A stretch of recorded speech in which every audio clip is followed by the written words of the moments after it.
직장인을 위한 새로운 교양 ESG 인호수 전래 류승권입니다.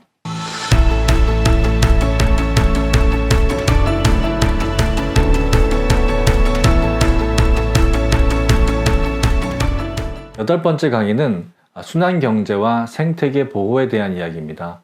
지난 강의에서 ESG에서 환경 영역에 온실가스 줄이는 것이 굉장히 중요하다라고 말씀을 드렸는데요. 이 온실가스를 어떻게 실행할 것이냐라고 하는 부분이 바로 이 순환경제이고, 결과적으로는 생태계 보호를 어떻게 할 것이냐라고 하는 문제로 결론을 잃을 수밖에 없습니다. 그래서 오늘 순환경제와 생태계 보호에 대한 말씀을 드려보도록 하겠습니다. 먼저 생명 기반 순환경제는 농업, 수렵 이런 것에 해당하는 부분입니다. 바로 이 지속 가능한 방식의 농업과 수렵, 채집을 해야 된다라고 하는 것인데요. 우리가 화학 비료를 많이 쓰거나 농약을 많이 쓴다라고 하면 그 생태계 자체가 파괴되겠죠. 마찬가지로 우리가 어린 물고기, 치엿가지를 싹쓸이 한다라고 하면 이 바다 생태계, 또 어업 생태계가 모두 망가지겠죠. 그런 면에서 지속 가능한 농업, 또 지속 가능한 어업, 이게 굉장히 중요한 이슈가 될 것이고요.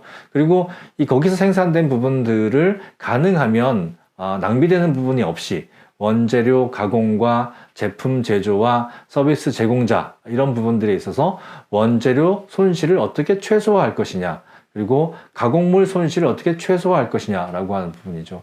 여러분, 우리가 버려지는 지금 식재료가 굉장히 많습니다. 농장에서 상품성이 떨어지는, 모양이 떨어지는 제품들 같은 경우는 그냥 소비자에게 전달되기 전에 막 땅에 버려진다거나 쓰레기로 처리되는 부분이 굉장히 많다라고 하는 거죠. 이런 것들을 어떻게 줄일 것이냐라고 하는 부분입니다. 또 소비자 같은 경우도 우리 냉장고에 음식이 굉장히 많지만 버리는 음식도 굉장히 많죠. 그래서 이 소비자들은 폐기물을 최소화한 소비를 하자. 먹는 것들 많이 쌓아두기보다는 가능하면 적게, 적당한 양만큼 사서 적당하게 소비하고, 가능한 우리가 음식 폐기물 이런 것들을 줄이자라고 하는 부분이죠. 그리고 이런 것들이 음식물 쓰레기가 나온다라고 하면 이 음식물 쓰레기를 그냥 또 땅에 묻거나 버리거나 또는 태워버리거나 또는 음식물 쓰레기 봉투에 넣어가지고 또 하는 것이 아니라, 이것을 어떻게 하면 잘 모아서 이것을 또 부패시켜가지고 천연 바이오 가스를 얻어서 또 연료한다든지, 이런 부분들이 또 필요한 거죠. 이걸 보통 혐기성 소화, 폐기물 부패라고 하는 건데, 이로 인해서 바이오 가스의 발생 및 사용을 할 수도 있는 거고요. 전반적으로는 이 지구의 생물 자체가 재생될 수 있도록 하는 방식으로 우리가 생명 기반의 순환 경제를 만들자라고 하는 부분들입니다. 나비의 오른쪽에 있는 것은 광물 기반 순환 경제인데요. 광물 기반이라고 하면 석유나 석탄도 해당이 되지만 금이나 구리, 은 같은 그런 금속도 해당이 됩니다.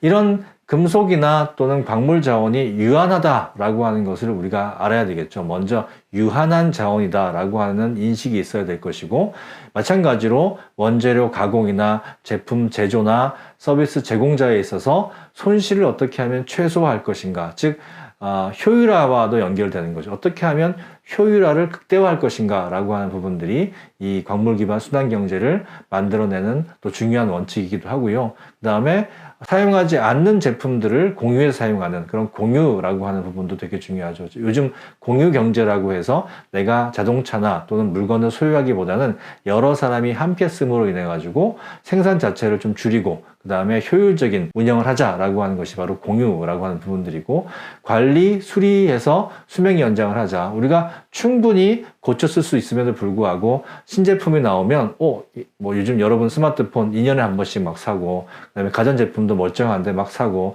자동차도 괜찮은데 막 바꾸고 하잖아요. 그런 것들을 가능한 한 또 줄여보자. 이게 생산 문제도 있지만 소비의 문제도 있는 거죠. 그리고 재사용 중고 판매를 하자. 이제 중고 판매를 통한 재사용을 하기도 하고, 요즘 저희 당근마켓 잘 활용하고 있는데, 이것이 전 사회의 경제에 좀 중요한 그런 방식으로 우리가 기능하게 하자라고 하는 것이죠. 재활용하기도 하자. 그래서 분해 후에 또 부품을 수리 업그레이드해서 재사용하고, 또 분쇄 후에 또 이것을 원재료로 재활용하는 방식으로, 그래서 땅에 묻거나 태우는 그런 것들을 최소화하는 것이 바로 이 광물 기반의 순환 경제입니다. 이것을 조금 더 간단하게 설명을 좀 드리면요. 순환경제 실행에 세 가지 원칙이 있습니다. 첫 번째는 폐기물의 원천을 줄이자. 그래서 우리가 이제 뭐 그 자원 얘기를 할 때 수도꼭지를 잠그는 일을 먼저 해야지, 수도꼭지는 막 틀어놓고 그 다음에 밑에서 막 물걸레로 어떻게 열심히 잘 닦을까, 이 고민을 해서는 안 된다는 거죠. 먼저 수도꼭지를 잠그는, 이래서 폐기물의 원천을 줄이는 일을 해야 되고, 두 번째는 한 번 만들어진 제품은 최대한 오래 사용하자. 그래서 여기 보면 뭐 리페어, 리유즈, 리퍼비쉬, 리사이클, 리어셈블리라고 하는 그런 개념들이 있습니다. 세 번째는 생태계 자연순환을 회복하자. 이런 것들이 많이 끊어져 있는데 이런 것들을 회복하자라고 하는 것이 바로 이 순환경제 실행의 3원칙입니다. 예를 하나씩 살펴보도록 하겠습니다. 순환경제 실행 원칙의 첫 번째는 폐기물의 원천을 줄이는 것입니다. 우리 영국의 회사 중에 하나의 러쉬라고 하는 회사가 있는데요. 이 러쉬 매장에 여러분 가보셨나요? 거기 가보면 포장 없이 물건을 파는 게 되게 많습니다. 그래서 설계, 디자인 단계에서부터 이런 한 번 쓰리고 버리는 것이 아니라 계속 순환시키는 방식으로 디자인을 하는 거고요. 과도한 포장 자체를 없어서 여기는 네이키드 제품이라고 하는데, 이 목욕 비누 또 이제 포장이 없이 종이에 그냥 둘둘 말아서 이렇게 판매하기도 하고, 옆에 보시면 저게 립스틱이거든요. 이제 여자분들 입술에 바르는 립스틱인데 이것도 이 케이스 없이, 그래서 케이스를 교환할 수 있는 방식으로 저렇게 네이키드 방식으로 만들고, 또 왼쪽 아래에 보시면 이 저 포장재가 뭐냐면 바나나 껍질 그리고 파인애플 껍질 같은 경우로 만든 거거든요. 즉 바나나 껍질, 파인애플 껍질이 음식물 쓰레기로 버려지는 게 아니라 섬유질을 가지고 포장재를 만드는, 그리고 예전에 우리가 썼던 보자기 같은 것을 또 여러 번 재활용해서 포장재로 사용하는 이런 활동들 자체, 즉 폐기물 자체를 만들지 않는 이런 방식으로 해야 되는데, 포장재 같은 경우는 우리나라도 굉장히 심각한 문제죠. 그래서 포장재를 어떻게 줄여나갈 것인가, 이 문제를 보다 더 기업들이 연구를 많이 해야 된다라고 저는 생각합니다. 두 번째는 최대한 오래 사용하기, 그래서 리페어라고 하는데 고쳐 쓰는 거죠. 뭐 우리가 요즘은 옷을 잘 고쳐 입지 않지만 예전만 해도 옷을 잘 고쳐 입었습니다. 그걸 다시 돌리자라고 하는 거죠. 우리 옷장에 입지 않는 옷이 너무 많지 않습니까? 그 사는 것을 좀 줄이고 옷을 좀 고쳐 입어서 오래오래 입자라고 하는 것이죠. 우리 친환경 경영을 대표하는 기업인 파타고니아 같은 경우는 아예 고쳐 입자라고 하는 캠페인도 하고 있습니다. 그래서 원웨어라고 해가지고 파타고니아 매장을 가시면 파타고니아가 제품이 아니더라도 간단한 것들은 무료로 고쳐주고, 또 파타고니아 제품을 많이 이용하는 아웃도어 제품이니까 뭐 국립공원이라든지 이런 자연활동을 많이 하는 곳을 트럭을 가지고 가서 이렇게 옷을 고쳐주는 행사들을 많이 하고 있습니다. 그래서 새로 사는 것보다 고쳐 입는 게 훨씬 낫다라고 하는 것이 바로 이 파타고니아가 펼치고 있는 캠페인인데요. 우리가 새로 많은 것들을 소비하는 것보다는 어떻게 하면 고쳐서 입을 수 있을까, 고쳐서 사용할 수 있을까, 이런 부분들에 대한 신경을 더 많이 써야 된다라고 생각을 합니다. 순환경제 실행 원칙 두 번째에 최대한 오래 사용하기에 또 하나의 방법은 리사이클이라고 하는 거죠. 리사이클이라고 하는 것은 쓰레기가 된 기존 제품을 그냥 버리는 것이 아니라 쓰레기를 새로운 원료로 사용하는 건데, 특히나 우리나라도 지금 현재 시작하고 있지만 이 PET병, 이 폴리에스터라고 하는 제품 같은 경우는 100% 재활용이 가능합니다. 또 파타고니아 사례를 들면 파타고니아는 1993년부터 리사이클 폴리에스터를 사용하기 시작했습니다. 그래서 PET병 가지고 실로 다시 만들어 가지고 그것을 옷을 만들기 시작했는데요. 이제 우리나라 기업들이 이걸 시작하고 있죠. 그래서 파타고니아 같은 경우는 2025년까지 100% 재생된 그런 원료로 우리가 옷을 만들겠다라고 지금 얘기를 하고 있습니다. 그래서 93년부터는 PET병, 그래서 리사이클 폴리에스터, 2008년에는 리사이클 나일론, 2010년에는 리사이클 울, 그다음에 2014년에는 리사이클 코튼, 면, 2016년에는 리사이클 다운, 우리가 올이나 그다음에 거위의 이 털을 얘기하는 거죠. 그리고 리사이클 캐시미어까지 이렇게 모든 제품들을 재생된 제품을 사용하겠다라고 하는 거죠. 의류 같은 경우는 전 세계에서 석유화학 산업 다음으로 두 번째로 환경오염이 심각한 산업이고, 특히나 의류 쓰레기가 많이 나오기 때문에 이런 의류 쓰레기를 그냥 태워버리는 것이 아니라 재활용하는 그런 부분들이 되게 필요하다라고 하는 것입니다. 순환경제 실행 원칙 두 번째, 최대한 오래 사용하기 위해서 리퍼비쉬와 리어셈블리가 있는데요. 이것은 두 개 결합한다라고 하면 어떤 기계나 뭐 자동차든지 어떤 기계가 있으면 그것이 고장나면 분해해서 새롭게 조립하고 부품을 새로 가는 이런 것들이 바로 이 리퍼비쉬, 리어셈블리에 해당이 됩니다. 특히 이제 이것을 잘하는 기업 중에 하나가 필립스라고 하는 기업인데요. 이 필립스 같은 경우는 가전제품 회사로 많이 알려 있지만 실제로는 고가의 의료기기를 만드는 MRI라든지 CT 이런 것들을 만드는 회사로 또 유명합니다. 필립스의 MRI 같은 경우는 지금 현재 99%까지 리퍼비쉬를 하고 있다고 해요. 그래서 전반적으로 고가의 제품이니까 이것을 한번 쓰고 버리는 것이 아니라 새로운 기능이 생기거나 아니면 이 고장났다라고 하면 이것을 분해해서 부품들을 갈고 닦고 새로운 부품들을 교체해서 이런 방식으로 지금 하고 있다라고 하는데, 전체 고가니까 이 비용도 줄이고 그리고 관리 연한도 늘릴 수 있는 이런 방식으로 하고 있다라고 하는 것이죠. 순환경제 실행 원칙 세 번째는 생태계의 자연순환을 회복하는 것입니다. 여러 언론 보도에서 보셨겠지만 아마존 숲, 인도네시아의 숲, 중남미와 동남아시아에 있는 그 열대 우림이 사라지고 있다라고 하는 언론 보도를 많이 보셨을 겁니다. 바로 그게 무엇 때문에 일어나고 있다? 우리의 먹거리, 또 우리가 바르는 화장품 이런 것 때문에 없어지고 있는 거죠. 내가 그쪽에서 나는 제품들을 직접 내가 바르지 않는데 라고 생각하시는 분이 있을 수 있지만, 여러분이 좋아하는 소, 돼지고기, 닭고기 이런 것들이 어떻게 자라겠어요? 사료작물들, 그 사료작물들이라고 하면 바로 옥수수, 콩 이런 것들로 인해서 발생하는 건데요. 점점 고기 소비가 늘어나니까 그 사료작물들을 키울 땅이 부족하고 그 사료작물들을 키우기 위해서 기존의 숲들을 파기한 다음, 불태운 다음에 거기에 옥수수나 콩을 심는 거죠. 또 여러분이 하루에 여러 잔을 마시는 커피 같은 경우도 이 커피 나무를 심을 데가 없으니까 그런 중남미나 동남아시아에서 숲을 태운 다음에 거기를 밭으로 만들어서, 커피 밭으로 만들어서 그것을 또 저희한테 공급하고 있는 거죠. 또 여러분이 화장품이나 비누, 샴푸에 많이 쓰고 있는 팜유 같은 경우도 바로 이런 과정을 통해서 생산되는 것입니다.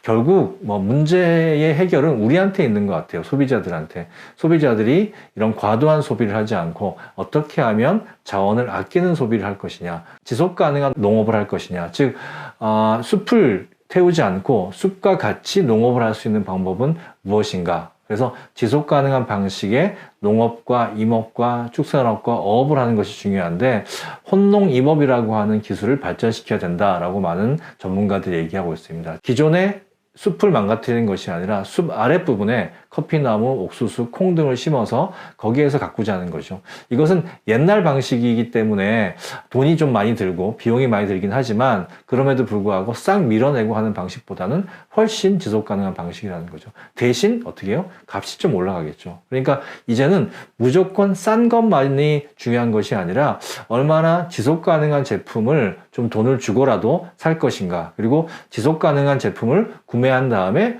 오래 쓰고 아껴 쓸 것인가, 이런 식으로 소비 패턴이 바뀌어야지만 우리가 살아남을 수 있다라고 하는 것입니다. 생태계 자연순환의 회복에 있어서 특히나 이제 지속가능 재생농업을 활용하자라고 하는 얘기가 많이 나오는데요. 2015년에 이 옷을 만들던 파타고니아가 갑자기 식품회사를 만듭니다. 파타고니아 프로비전이라고 하는 식품회사를 만들고 거기에서 뜬금없이 맥주, 롱루트 에일, 즉 긴 뿌리 맥주라고 하는 것을 내놓는데요. 왜 파타고니아가 식품회사로 뛰어들었고 그리고 또 맥주를 만들었을까요? 그 이유는 의류 산업으로 아무리 온실가스나 이런 것들을 줄여봐야 한계가 있는 거죠. 그러면 플러스 마이너스 제로를 만들기 위해서는 여러 가지 방법을 쓸 수 있지만 우리는 농업이라고 하는 방법을 선택하겠다라고 해가지고 우리 연구소와 함께 어떤 것을 만들었냐라고 하면 컨자라고 하는 새로운 밀을 만들었습니다. 그래서 이게 나무 심는 것은 너무 오랜 시간이 걸리니까 매해 심는 이런 상업용 작물을 보다 온실가스를 많이 흡수하는 방식, 그래서 땅에 많이 저장하게 하는 방식으로 가면 이 문제를 해결할 수 있지 않을까라고 하는 그런 아이디어를 냈고요. 그것을 미국의 랜드 연구소라고 하는 곳과 함께 연구를 해서 긴 뿌리 밀이죠. 컨자라고 하는 그런 새로운 식물을 개발했는데 이게 아직 빵을 만들거나 이러기엔 조금 맛이 부족하고요. 주로 여기에서 나오는 제품이 이 맥주를 만드는 데 괜찮은 거죠. 그래서 여기서 나오는 것을 가지고 맥주를 만들고 그 맥주의 이름을 롱루트 에일 맥주다라고 그렇게 이름을 붙였습니다. 이렇게 태양광이나 풍력 또는 효율화도 할 수 있는 방법이지만 농업이라고 하는 것을 이용해서 토양이 이산화탄소를 품고 있다라고 하는 그런 자연 생태계의 방법을 활용해서 이런 온실가스를 줄이는 방법도 있다라고 하는 것입니다. 순환경제 실행 원칙 세 번째, 생태계를 통해서 자연순환을 회복하는 방법 중에 우리나라에서 굉장히 또 중요하고 할 수 있는 방법이 바로 이 음식물 쓰레기 또 동물 분뇨를 재활용하는 부분입니다. 뉴스에서 자주 보셨겠지만 우리나라 음식물 쓰레기 굉장히 많죠. 또 우리나라 커피 소비량 굉장히 많습니다.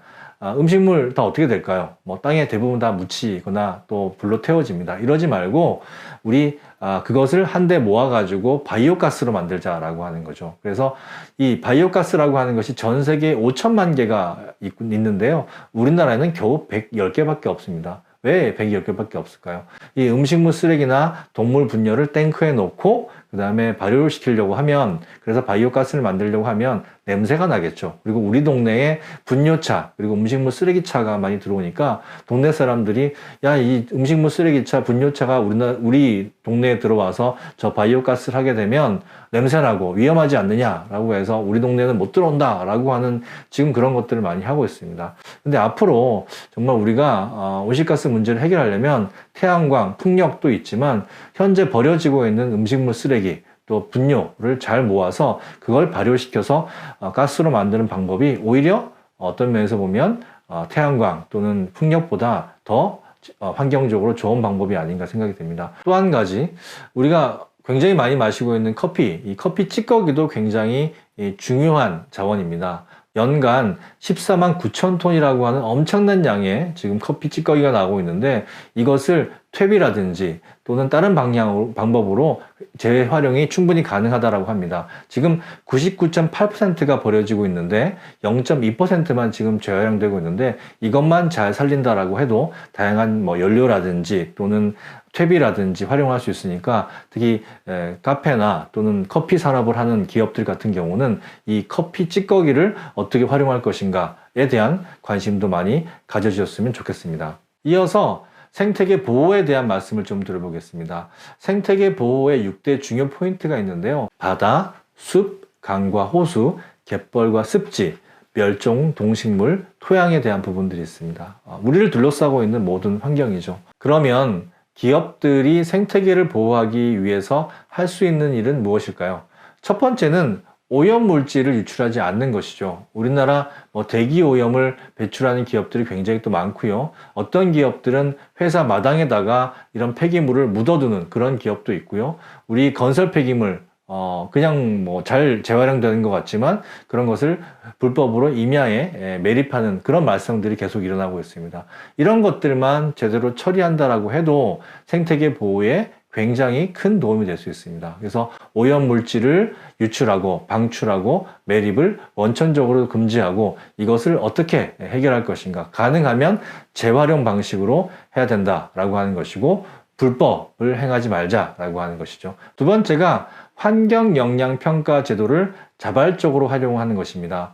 환경영향평가 제도는 아시다시피 우리 회사, 우리 공장이 이 지역에 새로운 건물 또는 새로운 공장을 지었을 때 주변 환경에 어떤 영향을 미치느냐라고 하는 것을 정부 기준에 따라서 평가하는 것인데요. 이것을 정부 기준에 따라서 해당되는 기업만 하는 것이 아니라 자발적으로 우리 기업이 여기에다가 건물이나 또는 공장을 세우면 어떤 환경 문제가 발생할까? 이 환경 문제를 해결하기 위해서는 우리가 어떻게 해야 될까라고 하는 것이 객관적인 기준에 따라서 평가를 하는 거죠. 그래서 환경 영향 평가 제도를 자발적으로 활용하는 것이 필요하다라고 할 수 있습니다. 기업들이 생태계를 보호하고 실천하는 방법에 있어서는 바다 쓰레기에 대한 부분, 그리고 동식물을 불법 남획하는 것을 하지 않는 거죠.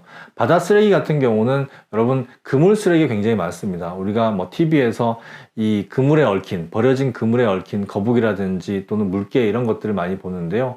아디다스를 비롯해서 또 파타고니아를 비롯해서 많은 기업들이 최근에는 이 바다에 버려진 쓰레기들을 수거해서 또 특히 폐기물을 수거해서 이것이 이제 나일론 제품으로 되어 있으니까 이것을 운동화로 만든다든지 옷으로 만든다든지 이런 일들을 하고 있고요. 또 음식물, 식품을 만드는 회사들 같은 경우는 우리 불법 남획한 그런 어류를 사용하지 않는 거죠. 그래서 지속 가능한 방식으로 잡은 물고기, 또 지속 가능한 방식으로 양식한 그런 어떤 해산물들을 가지고 식품을 만드는 이런 일들을 확대한다라고 하면 또 기업들이 생태계를 보호할 수 있는 하나의 방법일 수 있습니다. 숲과 토양을 보호하는 방법은 무엇이 있을까요?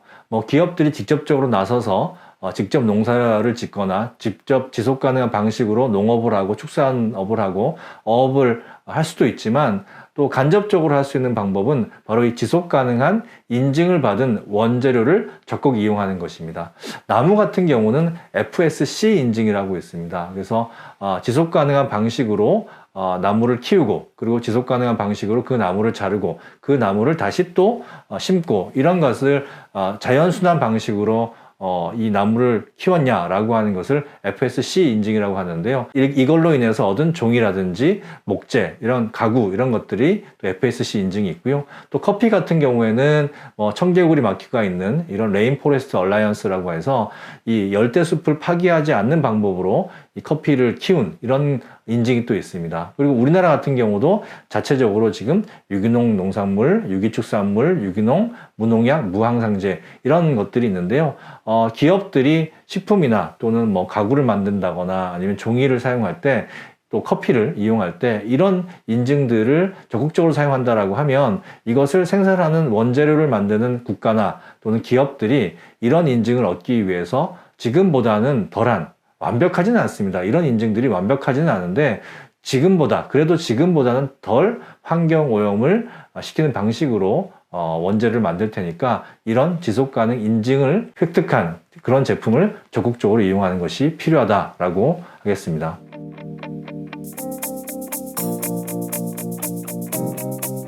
여덟 번째 강의, 순환경제 생태계 보호에 대해서 우리 에키온캐피탈, 에키온저축은행의 슈몽이와 함께 요약하도록 하겠습니다. 순환경제는 나비 모형이다 라고 말씀을 드렸습니다. 나비 모형, 즉 가운데에 나비의 몸통에 해당하는 에너지 순환이 있다라고 하면 왼쪽 날개는 이 생물 순환이 있고 그 다음에 오른쪽 날개는 광물 순환이 있고 그 다음에 순환 소비가 있다라고 하는 부분들입니다. 생물 순환은 농업, 축산업, 임업, 어업들을 어떻게 하면 이것을 순환을 회복할 것인가에 대한 우리가 노력을 해야 된다라고 하는 부분이고요. 광물 순환 같은 경우는 석유화학 물질, 그 다음에 광물질에 대한 순환을 최대화하자라고 하는 부분들입니다. 순환 경제의 실행 세 가지 원칙이 있다고 말씀드렸습니다. 첫 번째는 폐기물을 원천적으로 줄이기, 특히나 이제 포장재 같은 경우를 어떻게 하면 줄일 것이냐, 또 일회용품 같은 경우를 어떻게 줄일 것이냐. 그래서 수도꼭지를 잠그는 것이 필요하다라고 하는 말씀을 드렸고요.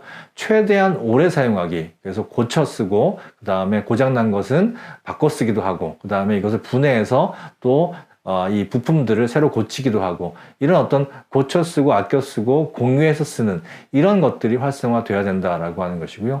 그리고 생태계의 자연순환 회복을 위해서 우리가 지속 가능한 농업, 어업, 축산업을 해야 된다라고 하는 것입니다. 생태계의 보호 방법, 기업들이 할 수 있는 부분들은요, 생태계의 보호 중요한 포인트가 있는데 바로 이 바다, 숲, 강, 호수, 갯벌, 습지, 동식물, 토양, 우리 자연환경 전체라고 볼 수 있는데요. 보호 방법은 제일 먼저 기업들이 해야 될 것은 양심을 가지고 우리가 오염물질을 최대한 적게 유출하고 또 불법으로 매립하고 방출하는 일이 없어야 된다라고 하는 것이고, 폐자원에 대한 활용을 극대화해야 되고 지속 가능한 인증에 대한 원재료를 적극 활용하는 부분들이 있습니다. ESG에서 환경, 순환경제, 생태계 보호에 대한 말씀을 드렸습니다.